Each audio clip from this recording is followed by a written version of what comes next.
So for those unfamiliar, when we're talking about these, what are the SATs and what's the difference between that and an ACT?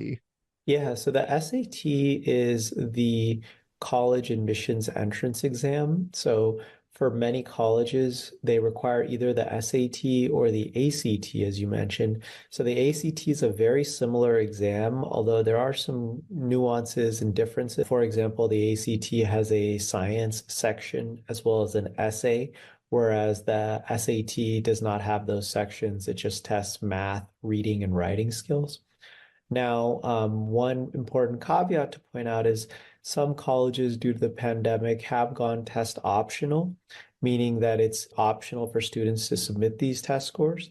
However, I still highly recommend taking these exams for college admissions because there's a lot of data and research out there that shows that students who have test scores are accepted at higher rates than students who do not have test scores.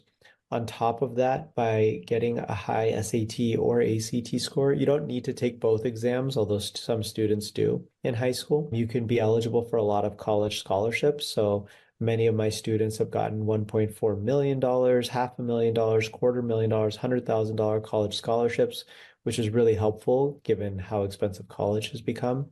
And then the third reason that you should still take the exams is there's a huge movement now back towards requiring SATs and ACTs.